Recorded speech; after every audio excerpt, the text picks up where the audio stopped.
we're using the hashtag today of HOCO SB 2020. Also want to thank the Howard County Chamber Board Chair David Anderson for getting us started on the right track today. And for those of you who I haven't had an opportunity to meet, I'm Leonardo McClarty, and I'm the president of the Chamber. And certainly it's my pleasure to introduce to you someone that really needs no introduction. Our county executive, Dr. Calvin Ball, has been serving Howard County for well over 2 decades, including 3 terms on the Oakland Mills Village Board and 3 terms on the County Council. In fact, he made history in 2006 when he was elected as the youngest council chairman ever in Howard County. He was elected Howard County executive in 2018. Calvin is a native Marylander, having grown up in Catonsville. He received his Bachelor of Arts in Philosophy and Religion from Towson State University, a Master of Arts in Legal and Ethical Studies from the University of Baltimore, and was awarded a Doctor of Education from Morgan State University. He is a Columbia resident, and Calvin and his wife, Shawnee Ball, are proud parents of 2 daughters, which, like me, makes him a girl dad. And both of them attend Howard County Public Schools. And so, with that, I ask that you turn your attention to the screens, and following a brief video, we will have remarks from our county executive, and then he and I are going to spend some time talking about some of the issues that are important to you in business.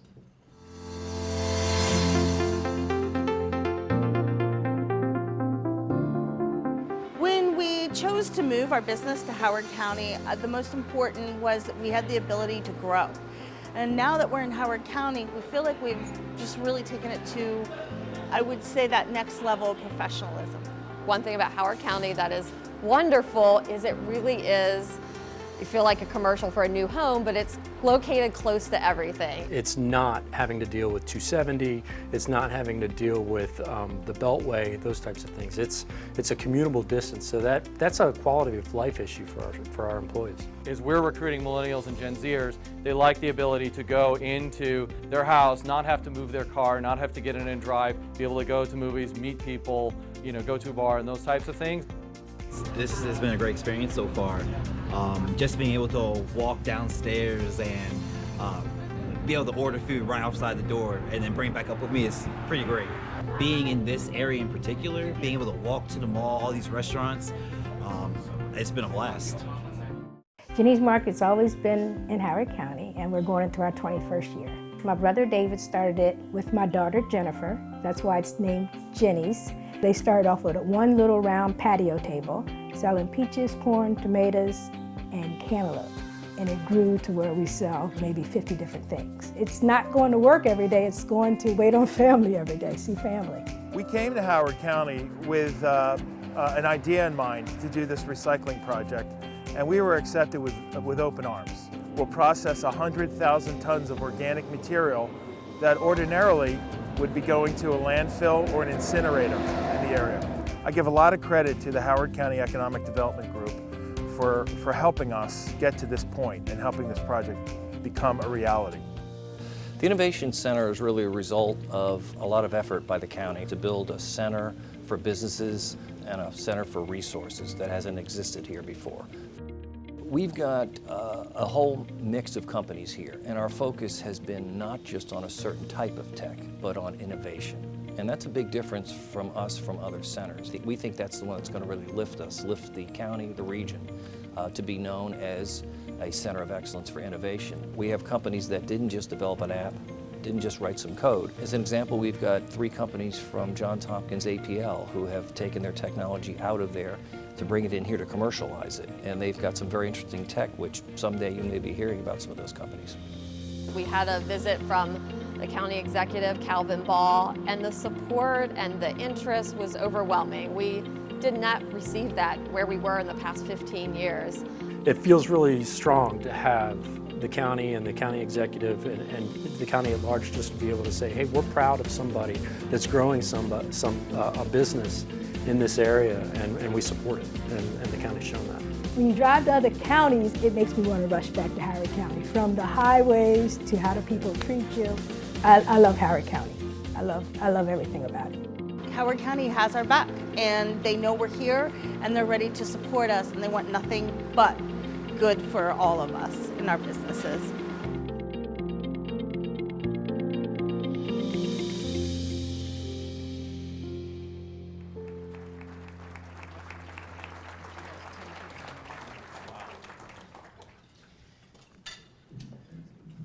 Well, good afternoon, and thank you so much for joining us here today.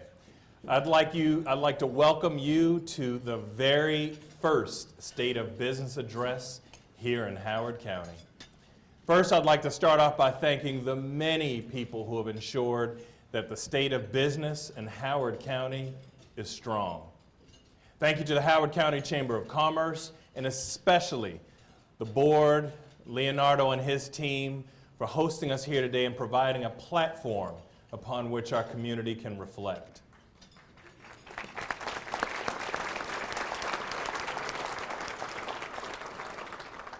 Amanda Hoff with Visit Howard County, who has been a wonderful partner from our very first Ellicott City Holiday Bucks events, EC Bucks, and our Mill Money in Savage Mill, to being tirelessly in promoting all of the incredible restaurants, events, and hospitality that Howard County can offer. Please give Amanda a big round of applause.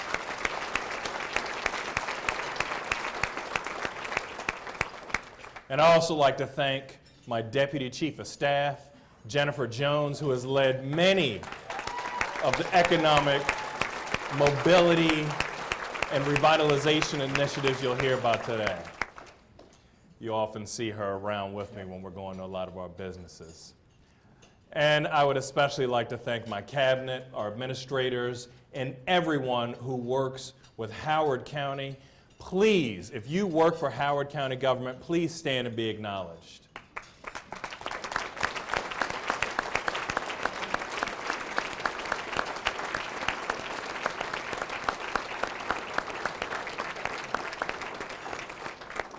And on a personal note, I'd like to thank my beautiful wife, Shani, for her unending support.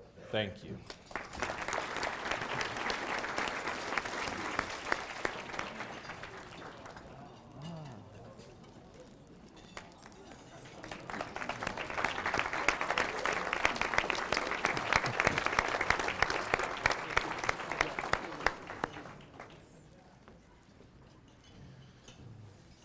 I think often about where we are as a community, for all who live and work here, and for those who dream of making Howard County their place of business. And I think we're at a crossroads. We're at a crossroads between who we have become and who we frankly want to be. There is no doubt we have become one of the nation's most accoladed and awarded counties. We're one of the best places to raise a family, offering the best public education, and are nationally recognized as a healthy and safe community. That's who we are. But the bigger question is, who do we want to be? As we stand at the crossroads, I look back at the unique and creative journey of our county, and then I look forward. You know what I see? Opportunity. I see as we enter into a new year, a new decade, the dawning of an age of opportunity. In the last decade, we have steadily recovered from an economic recession, the worst economic decline since the Great Depression. Today, we have a record low unemployment rate of 2.5%. We have doubled the state's employment growth in the last decade. However, we must realize that from history, we can't take our economy and our success for granted. In times of prosperity, there is a responsibility to remain vigilant. We must be innovative, we must be thoughtful and efficient, we must create opportunities, and we must act now. The age of opportunity starts with businesses right here in Howard County, in our own neighborhoods. Howard County is home to approximately 10 1,000 businesses of all sizes, from corporate headquarters to startups. And our workforce is incredibly well educated. More than 62% of our residents have bachelor's degrees or higher. I've made it a core mission of my administration to provide personal and targeted support to help grow and strengthen our business community. And I wanted to deeply understand the challenges and opportunities that our community experiences each and every day. We started by visiting over 150 companies during our annual Business Appreciation Week, twice as many businesses that were contacted in previous years. Thank you to all of the amazing ambassadors who helped make that possible. Many of you are here in the room. That's right, give them some love, clap it up. We wanted to keep that momentum and commitment. And again, one of the key questions to our business community was, how can we help? We heard from many organizations that they were outgrowing their space. And we helped them identify new locations, always with an eye towards staying in Howard County and growing and thriving. We heard about confusion sometimes from new restaurants who wanted to locate here when it came to permits or working with our health department. And so we worked with our health department to hire Howard County's very first ombudsman to ensure a smoother process, breaking down those barriers for businesses who want to invest in our community. And I just want to publicly thank Dr. Mara Rossman and her team for bringing on Jay Prager. He is your ombudsman, and he will help all of you be more successful.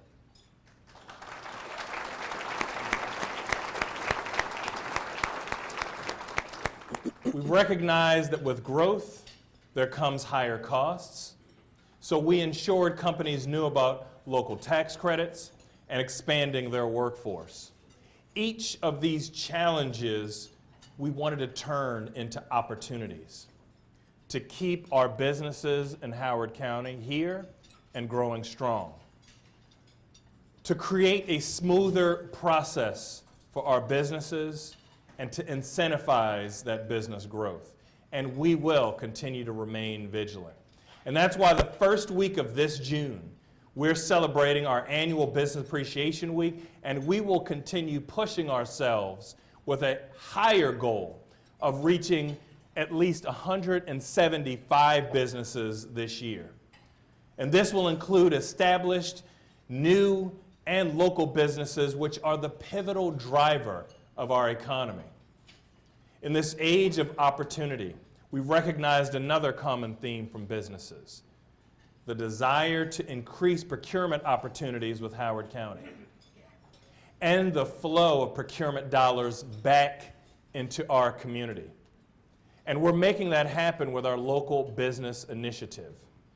Last year, we held Howard County's very first local business certification workshop in partnership with the Office of Purchasing. This free event provided local business owners with assistance in the Howard County procurement process. At the end of 2018, there were 100 firms who were certified with the county's Office of Purchasing in the Local Business Initiative Program. By the end of 2019, we had 130 firms. And today, there are nearly 170 firms registered and certified here.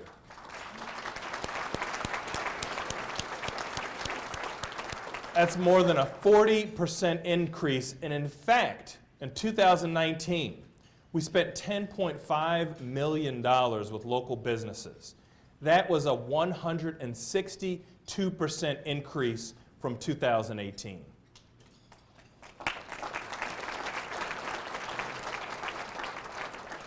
But together, I know that we can get that number even higher.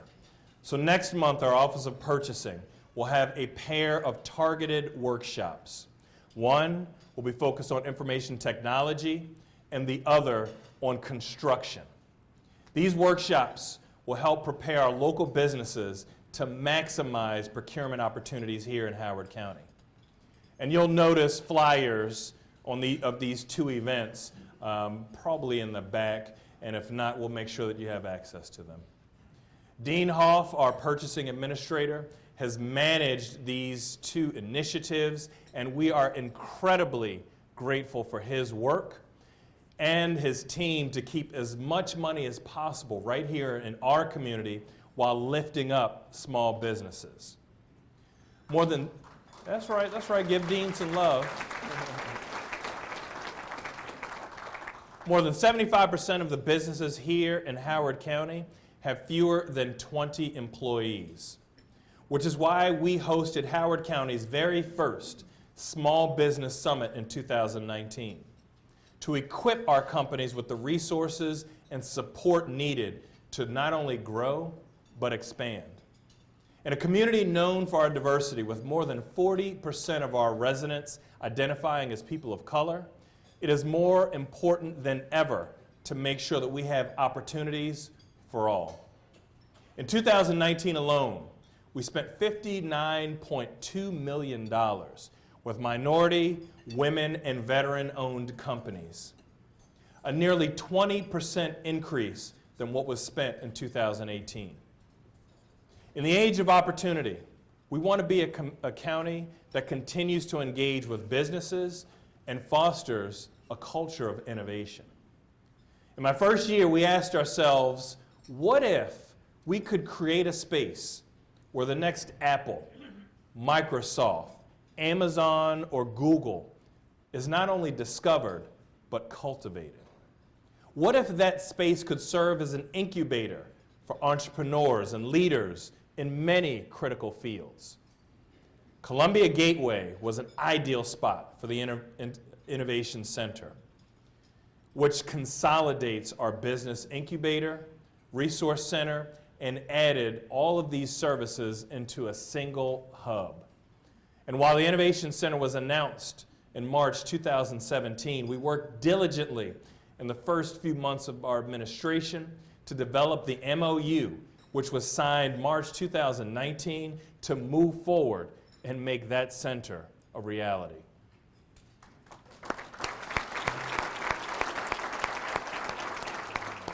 And today, in less than a year, the Innovation Center is creating strong foundations for business growth and entrepreneurship. I'd like to take a moment to thank the Howard County Economic Development Authority, especially Larry Tweel, the members of our EDA board, and their team for promoting Howard County as a major attraction around the state and the world, and as Dick Story would say, the universe. Thank you, Larry and team.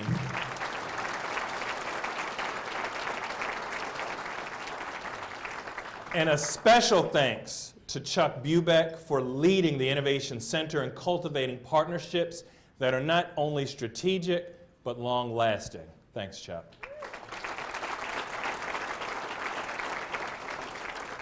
With this team's hard work, international businesses have already connected with our Innovation Center, creating a soft landing space for international technology companies looking to work with federal agencies, where Howard County is that prime location for success. In fact, I'm pleased to announce today that Howard County EDA and the Cybersecurity Council of Deutschland will sign a memorandum of understanding. This MOU will establish a space at our Innovation Center to support German companies who want to enter into the U.S. market. Yeah, that's pretty big.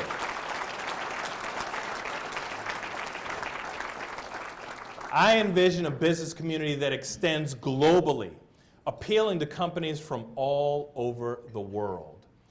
And in this age of opportunity, as we know, that is critical. We have those international partnerships. And we can't lose sight, however, of our roots. In 2018, the world and our community was stunned as Ellicott City flooded for a second time in 22 months. And when I took office, I knew that it was imperative to launch a comprehensive plan that kept our beloved town from becoming a distant memory. In our first year, we made substantial accomplishments, increasing public safety, acquiring the 10 properties on Lower Main Street needed to mitigate floodwaters and preserve our rich history. I want to give a special thank you to Shana Hernandez, my senior policy advisor, who has led our Ellicott City efforts safe and sound, and to continue our historic preservation and economic vitality efforts.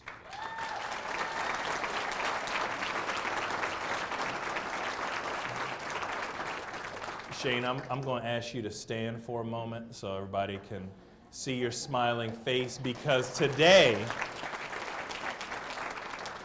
is also Shana's birthday. So we want to wish her a very happy birthday. Thank you.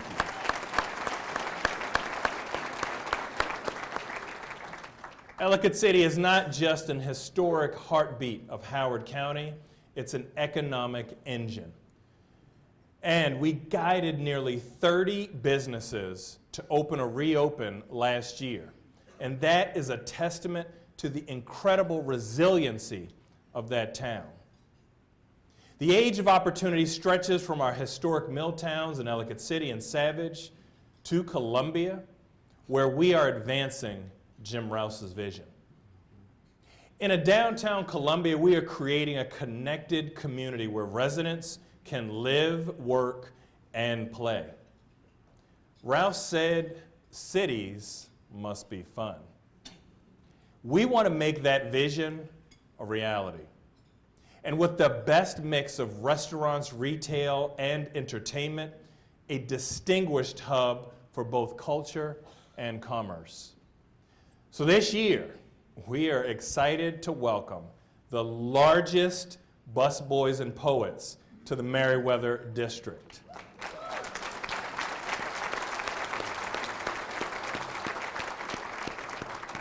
The 10,000 square foot restaurant will include a standalone bookstore and event space, a place where art and culture not only come together, but intentionally collide. And as Columbia and our county continues to thrive, there are many stakeholders in our community with concerns about the balance of growth. So upon taking office a year ago, I inherited a recent study of our county zoning regulations, commissioned by the Department of Planning and Zoning. This study triggered significant public comment, receiving over 700 comments after 40 public meetings to solicit community feedback on the effectiveness of our current regulations. So when we reviewed the study and the feedback, I found that many of the comments weren't specifically about zoning issues. Rather, many were expressing concern about the policy and the direction of development in our county. And that's why I made the decision this past June to accelerate the schedule to develop the county's next general plan. This puts us 1 year ahead of schedule to create a long-range plan that will guide decisions regarding development, land preservation, and our changing and evolving demographics. We need to have a community conversation and face the broad questions about how and where Howard County will grow in a way that can balance our high quality of life with our fiscal and economic realities. And I'd like to thank Samir Sid, my Chief of Staff, and our new Planning and Zoning Director, Amy Gowan, for all of their hard work.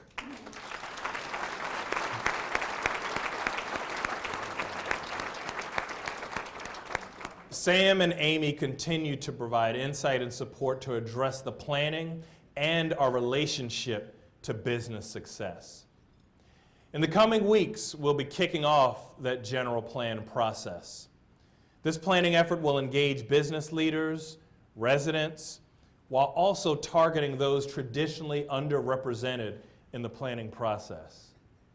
Our residents and our business leaders deserve a process that will establish expectations about the location and intensity of development in our county moving forward. I believe that our next general plan will deliver on establishing those expectations. And in an age of opportunity, we must be thoughtful and efficient in where we express and extend our time and our efforts. So after taking office, we asked ourselves, how do you measure success as a government? Angela Cabellon, my Deputy Chief Administrative Officer and the county's first Chief Innovation Officer, has championed many of those efforts to be more efficient and innovative in government, and has led the launch of Howard County's Data Analytics and Statistics Hub, also known as HOCO Dash. Give Angela some love.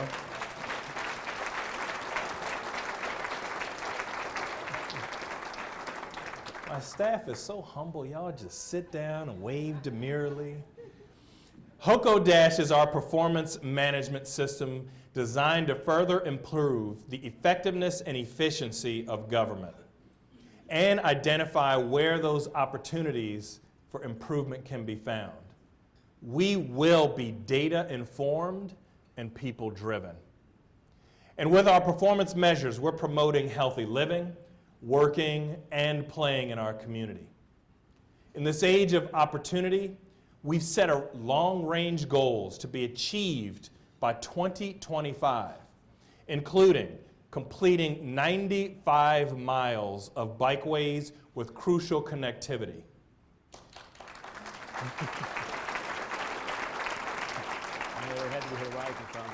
Increasing total business support activity and business community client participation by at least 20%.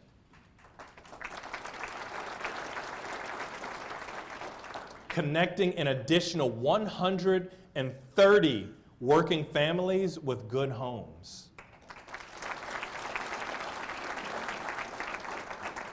And reaching at least 120 entrepreneurs and helping them grow their business. And achieving 1 million rides on our Regional Transit Authority, also known as the RTA. These goals and many others reflect what I've heard throughout my first year in office. Our workforce wants the ability to live, work, and play right here in our community, the community in which they work and serve. And because our employees need to get to their jobs, we expanded RTA services by 6,000 hours last year. And because employees want to be less dependent upon their vehicles, we invested a record $2.2 million in bike and pedestrian infrastructure. And because we also recognize the importance of employees living where they work, we put into motion our Housing Opportunities Master Plan, and there are some people in the audience who are serving on that, including Leonardo. I want to thank you.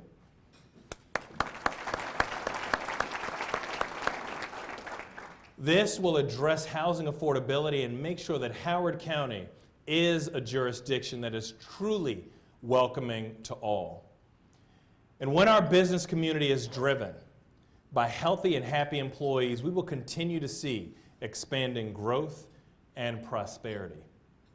In addition to providing a high quality of life, we also must equip our residents with the skills and resources to become the best employees possible. So over the next decade, we expect to grow more than 35% growth in education and health services industries. And I want to thank Francine Trout and her team at the Office of Workforce Development for maximizing the Zap the Gap grant to provide 18 individuals with healthcare training and ensure more than 75% actually secured a job. Yeah, that was big. This program spent more time on career exploration, essential skills, language bridge classes, and certified nursing assistant training. And we're also expanding apprenticeships, even more to build a workforce pipeline for our businesses and provide the critical assistance and training needed for our students. For the first time, we had a signing day for Howard County government's apprenticeships. And we hosted multiple apprenticeship events and partnered with businesses across industries, including IT and cyber. Howard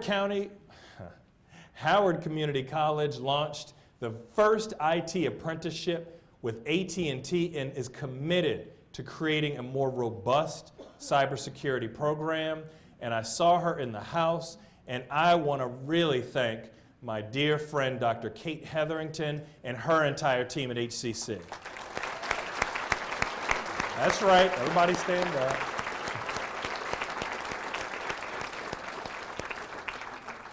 These processes and improvements are critical to attracting and retaining a talented workforce. And in the age of opportunity, we must not forget that businesses and communities also thrive on something else: imagination. To further spark creativity in Howard County, last year we launched our very first Innovation Fund. $225,000 for organizations to bring new and unique initiatives to our residents that would not have been possible without more support.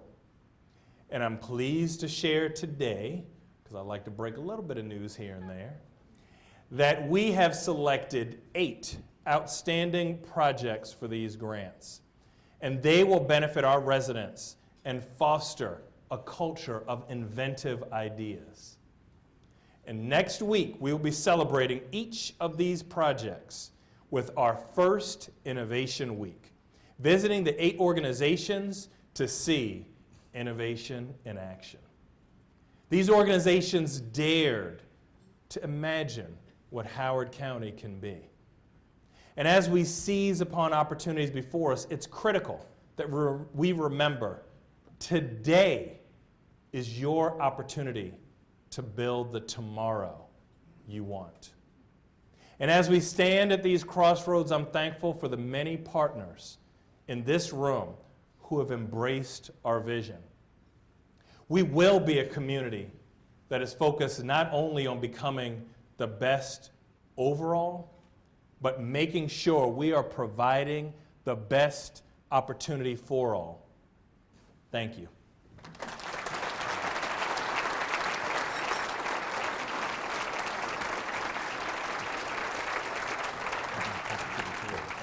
Thank you for joining us once again. And so we're going to do something a little bit different than we've done before, and that we're going to take the remaining part of our lunch program and actually ask some questions of our county executive on some things that some of which he touched on, but also things in which he didn't. And so the first that's going to be on the minds of many in this room is the budget. And so, excuse me. And so the budget dominated 2019 and will certainly dominate headlines in the coming weeks. And we've seen our budget revenues are growing at a rate of about 2 to 3%, but our expenses are growing at a more rapid pace. Fiscal year 21 shows a gap of about $74 million between revenue growth and expense requests. So first, let's share with us your plans for meeting service needs, expectations, and obligations, yet without raising taxes, which is always the one thing people are looking at. Thank you. So thank you for everyone joining us after our brief commercial break. I heard that speech was okay.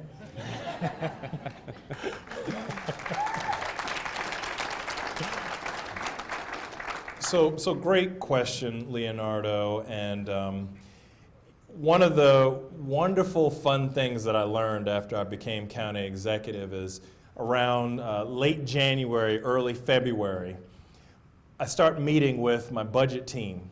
And the first conversation is, these are all of the things that we want and need, and you can't afford them all. So now we have to start going through a process of prioritization. And so as you indicated, over the last 3 fiscal years, we've seen a revenue growth rate of about 2.5%. The fiscal years from about FY16 to FY10, we saw a revenue growth rate of about 4%. And then if you look from 9 to 3, we actually saw a revenue growth rate of over 7%. So when it comes to our revenues, we're going in a very challenging direction. And one of the things that I've noticed since I've become county executive, I've actually been traveling around the country and interacting not just with our regional other county executives, but many of the other local leaders from the other 3,068 counties in the country. And there are challenges everywhere. And so as we're going through this process, we will continue to balance our priorities and move things forward. Last year, we saw about $36.5 million in revenue growth. And we were able to balance those things and continue to move forward. And while I'm still early in my budgetary development process, I'm confident that as a community, we will once again do it.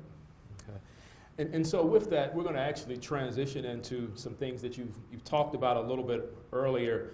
But again, from a budget impact, we're going to delve into categories related to community and economic development, education, and particularly business retention. And so moving into the community and economic development realm, where we're going to talk about housing, land use, development, again, things that certainly people in this audience are certainly concerned with. And the first is, you've touched on it with the Affordable Housing Master Plan, and you've been, since the days on council, have certainly been a strong proponent of affordable housing. And with this master plan, kind of share with us why ultimately this issue now is so important, particularly for you and your administration. And more so with, again, talking about budget challenges, once that plan comes back and it has a price tag, how do we add that into the mix of everything else that we're considering? Thank you. So as we indicated, I have my Housing Opportunities Master Plan Task Force. It has been over a decade since Howard County had a master plan when it related to the full spectrum of housing affordability. And I think moving forward, we need to actually have a plan. And so it's going to take about a year. And what we're going to see is some of the first steps, as we should, are going to be data collection and really understanding where are we when it comes to housing affordability. And what are some of those challenges, even when it comes to just transportation and transit. And then outreach. Having that expanded community conversation, again, reaching out and making sure that everyone in Howard County has an opportunity to be heard and part of the solution. And then evaluating best practices, not just around our state and region, but around the nation, so that as we move forward with our master plan, we become the model for every other jurisdiction who is struggling with this. And as it directly relates to the business community, as it's germane to many of our employers, one of the things that I heard most as a challenge is ensuring that employees can live where they work, and that competition with so many other jurisdictions, again, in this global environment, not just with another jurisdiction in Maryland, but frankly, even with the West Coast, where people can telecommute. Because people want to live in Howard County for an excellent quality of life. And we need to balance those things. And as you indicated with the price tag, we need to set the priorities. And when I look at budgetary decisions, one of the things that is a factor that I strongly consider is not just a price tag per se, but an investment. Seeing what will be that return on investment, even if it's not always directly related to the dollar figure, but to our community, to our quality of life, to creating and investing in that beautiful, diverse tapestry that makes Howard County the kind of place where people want to live. And so as we talk about housing, you can't talk about housing as of late and not talk about growth and APFO and some of the other developmental policies that have been implemented. And so certainly we have a more stringent APFO ordinance, and we've also recently increased the developer surcharge. And so naturally there's concern from those in the development-related industries as it relates to both doing business here and opportunities and so forth. And so, but also again, looking back at the budget, how do we see the county coffers growing amid perhaps a more restricted development environment? So I think the key to that is balance. We want to, as a community, especially as we are in a more competitive environment, remain business friendly. I think also we need to ensure that we think about what our community wants and needs. And I think everyone, even from every portion of the evaluation of that question, recognizes that we want the best quality of life possible. And part of that is ensuring that we do have the adequate public facilities and that we do have the infrastructure that people need. And so I think when we are having that conversation, there needs to be a balance. Also, even as it directs to another conversation that we just finished having on another question, when it comes to revenue. If we make something so expensive, people will at some point decide not to make that investment. So we want to find that balance between making it market-driven, where there will be that investment, but also getting what I think the community deserves and has been demanding of a fair share of everyone investing. And so I think as we continue talking with the county council, many members are here, our other elected officials and our business leaders and our residents, as we're building that consensus, as we're moving forward as a community, I think how we implement APFO and how we evaluate the decisions that we've made over the last few years will be paramount to that conversation. And so as we talk about investment, certainly, let's kind of shift and talk about the investment that's currently taking place in downtown Columbia. And so we're now in the 10th year of the Downtown Columbia Master Plan, and there was a recent SAGE Policy Group report that touched on the fact that the cumulative positive fiscal impacts for Howard County associated with the redevelopment of downtown Columbia will total about $389 to $511 million between 2020 and 2048, once one accounts for the cost of local government services, debt services associated with the tax increment financing and so forth. So that being said, ultimately, how do we continue this momentum that is currently underway to ensure that these projects continue to become a reality, looking at what the potential is in another 20 years? So 10 years ago, when we passed that Downtown Columbia plan, that plan was a culmination of several years worth of work leading up to that.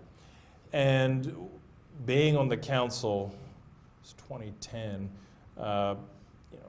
3.5 years leading up to that, I think all of us who were part of that process recognize that it was quite difficult to actually get to a plan that was the embodiment of consensus. Everyone didn't get what they wanted, but I think that it was a plan that we could all be pretty proud of. And then, as all plans, there is the actual progress, the actual implementation. And I think a lot of the things that we're seeing as I'm traveling around, people around the country are excited about what's going on in downtown Columbia. And it's drawing national attention. And I think as we're at this 10-year mark, continuing to look at that plan, continuing to assess, continuing to evaluate today's world and try to anticipate tomorrow's world will be critical. As we know, especially those who are involved in cutting-edge aspects of our business or of our community, the world has changed dramatically in the last 10 years.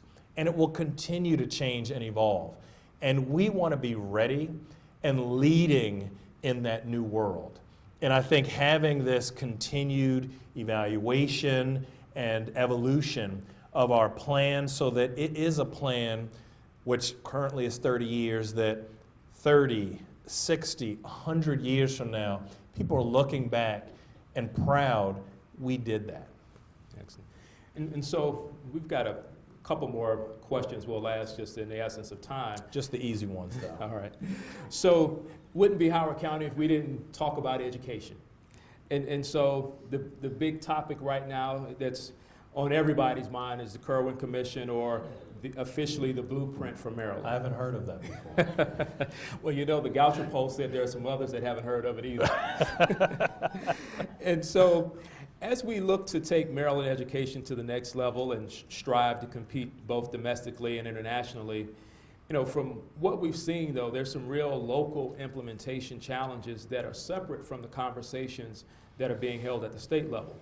So on the one hand, we have been fortunate that Howard County has always invested more than what was required for education, but yet we still have challenges currently. And yet, so how are we preparing to tackle expanding funding requirement to do to Kirwan when we're still struggling to tackle current issues? It's a great question, and I think, you know, we are at this implementation point after about 3 years of the commission meeting. And so I think, one, the good news is we've got about 3 years of Kirwan already funded, just across the state. Two, as you noted, because Howard County has a long history of funding education above maintenance of effort and considerably more than our other jurisdictions around the state, at least most of them, our Kirwan commitment is around zero for additional dollars.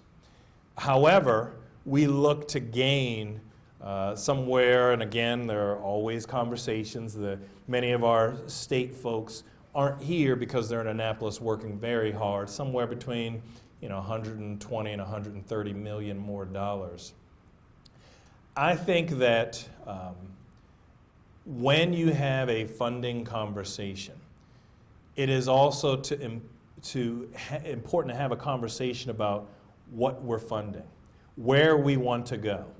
There are some conversations, like when it comes to education, where if we want to be competitive with not just the state but the nation, we need to ensure that we're investing in education. There was a recent Goucher poll that indicated about 69% of Marylanders think that there should be more state funding in education. And an even higher percentage recognized that we want to pay our educators more, and that many of our building and infrastructure needs significant investment. And so if we want to ensure that we do have that school system and that educational infrastructure where we have the best environment for teaching and for learning for all of our students and all of our educators, regardless of their zip code or their ability, we need to make that educational investment. And so I hesitate, as we are still during session, to guess where our friends in the Maryland General Assembly and our governor will land. But one thing that I'm extremely hopeful of, and that I am buoyed by, is I think, concerted effort by everyone with whom I've heard that we believe in the tenets of Kirwan, that we do want to move forward with more career and technology educational opportunities, that we do recognize that even just making more opportunity for parents of 3- and 4-year-olds, we might add another 10,000 people to the workforce those are laudable and important goals. In fact, and I know you want to get to one more question. In fact, there was a recent opinion piece written by several business leaders who talked about their support of Kerwin and why. And not only did they note the investment and the importance, but they even talked about some statistics. For example, there was a recent study at the state level on incarceration. And they talked about how many high school age people are incarcerated. And that if we were to just give them more opportunity in education, the monies that we're spending, which are about $500 million on keeping them incarcerated, would almost, that's about 12,000 folks according to that study, would be an investment into our future. And the number one thing that I hear from business around Howard County is attracting and retaining talent. And so I think an investment in the goals of Kerwin and in the capital improvement goals will not only build upon the needs of today, but into tomorrow. You know, Kerwin is one that we could certainly sit here and talk the rest of the afternoon on. And so, but recognizing that many of you have other appointments, we're going to continue to move the conversation on. But the one thing I will say is this is definitely something, and related legislation is one that for those of you out here, certainly I would encourage to stay abreast on. We will continue to make sure that as a chamber we're sharing information on this and other legislation.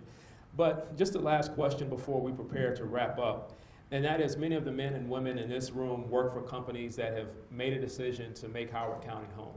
And so as businesses that have already chosen to locate here, ultimately talk a little bit more about perhaps future efforts from a business retention as to perhaps how you and your team are working to support those businesses that have already made the decision. Because certainly we know about the work that can be done to bring in those from the outside. But let's talk about how we're going to support those that have already chosen to be here. So business retention is a priority of mine. In fact, that's why I wanted to visit so many businesses during Business Appreciation Week, and why I've continued to visit businesses, not just in places where you see in an Ellicott City where over the last year at least 30 businesses have returned or have opened new, or downtown Columbia where we see a Busboys and Poets, but Maple Lawn, or along the Route 1 corridor, or in Savage and supporting the mill, or even agriculture, where oftentimes people aren't thinking enough about agribusiness, but in Howard County, where we have more than 330 farms, and especially this week, which is Future Farmers of America Week, we are a diverse business culture here in Howard County. And investing in our current businesses, to me, it should be a priority. And you know, I'm looking over in the EDA team table, and I just want to thank them. Anybody who is now working for Howard County government, especially my cabinet members, my team, EDA, know a few things about me. They know that my favorite day to do things is what, team? Today is my favorite thing to do, David, favorite day. And my favorite time to do things is? Now. That's right. So oftentimes when it comes to business retention, I am in conversation with our EDA team about how can we make sure we are reaching out to our current businesses, making sure that you feel appreciated and supported and are able to reach your goals. And that's how we found a lot of businesses who are looking to expand or have different needs, or sometimes we've even learned some are looking at outside of the county, and that's why we have wonderful conversations about how they're going to stay inside the county and how we're going to work together to ensure that they're successful here. To me, business retention is a key aspect, not only of our success, but of the American dream. The dream where if you invest your time and your treasure and you take a risk, you should be able to be successful working hard at building that better mousetrap and creating more opportunity for others.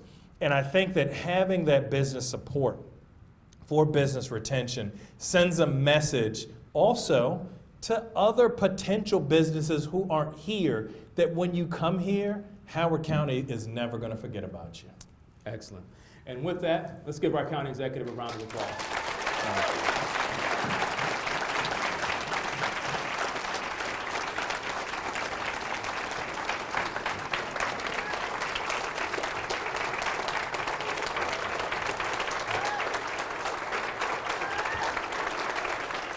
You know, again, the chamber, as it was mentioned earlier, we've had a great relationship with the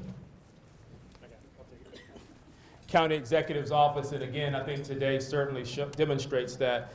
And so, but one of the things we always do over the last, I guess, 14, 15 years that we've been putting this program on is to always make a donation in the name of the county executive to a local not-for-profit. And so I'm going to ask quickly, today we're going to be making a donation to the Howard County Autism Society in the name of County Executive Calvin Ball. And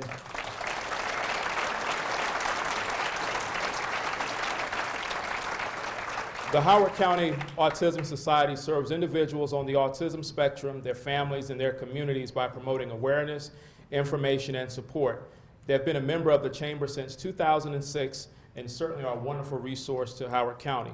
And so I'm going to ask if Melissa Rosenberg would actually come join us.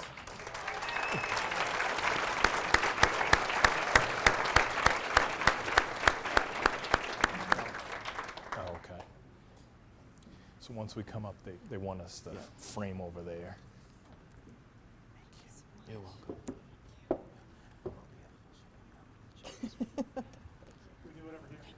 Congratulations. Oh, I appreciate So it. happy for you. Come on, let's come over here.